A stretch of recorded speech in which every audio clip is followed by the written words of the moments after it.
Hello guys welcome back to मोर diary channel. आज ये भिडिओत आपनालोকক देखुवाम बसुंधरा 2.0 जरिए आपनालोके म्यादिर बारे एप्लिकेशन करा जिकुनो एप्लिकेशनर स्टेटास केनेকৈ ट्रैक কৰি চাব পাৰি আপোনাৰ এপ্লিকেশনখন কিমান আগবাঢ়িছে এই সকলোখিনি মই এই ভিডিওটোত দেখুৱাবলৈ চেষ্টা কৰিম। ভিডিওটো স্কিপ নকৰাকৈ শেষলৈকে চাই থাকিব আৰু যদি আপোনালোকে প্ৰথম মোৰ চেনেলত আহিছে প্লিজ চেনেলটো সাবস্ক্ৰাইব কৰি কাষতে থকা বেল আইকনটো প্ৰেছ কৰি দিবলৈ নাপাহৰিব যাতে এনে ধৰণৰ নতুন নতুন আপডেটসমূহ সময়মতে পায়।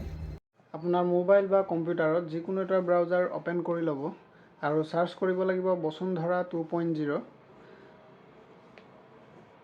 এই পেজটো ওপেন হোৱাৰ পিছত মিছন বসুন্ধৰা যেটো ওয়েবসাইট আছে এই ওয়েবসাইটত যাব লাগিব। প্ৰথমতে আছে তাত ক্লিক কৰিব লাগিব। ক্লিক কৰাৰ পিছত অলপ তললৈ স্ক্ৰল কৰিলে ট্ৰেক এপ্লিকেশন ষ্টেটাস বুলি লিখা আছে তাত ক্লিক কৰিব লাগিব। ক্লিক কৰাৰ পিছত এই পেজটো ওপেন হ'ব। ইয়াতে আপোনাৰ এপ্লিকেশন নাম্বাৰটো বিচাৰিছে। লাষ্ট টাইম আপুনি যেটো এপ্লিকেশন কৰোতে একনলেজমেন্ট নাম্বাৰ এটা ওলাইছিলে এই একনলেজমেন্ট নাম্বাৰটোকে ইয়াত বহাব লাগিব।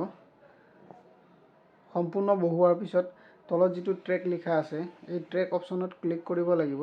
আৰু ম্যাদিৰ বাবে কেনেকৈ এপ্লিকেশন কৰা হয় এই ভিডিওটো যদি আপোনালোকে চোৱা নাই মই ডেসক্ৰিপচনত দি দিম, আপোনালোকে ডেসক্ৰিপচনত গৈ চাই ল'ব। অলপ তললৈ স্ক্ৰল কৰিলে দেখাব আপোনাৰ এপ্লিকেশনখন কিমান আগবাঢ়িছে। গতিকে আশা কৰো সকলোৱে ভিডিওটো ভাল পালে। যদি ভিডিওটো ভাল পালে প্লিজ লাইক কৰিব আৰু এতিয়ালৈকে যদি চেনেলটো সাবস্ক্ৰাইব কৰা নাই প্লিজ চেনেলটো সাবস্ক্ৰাইব কৰি কাষতে থকা বেল আইকনটো দবাবলৈ নাপাহৰিব।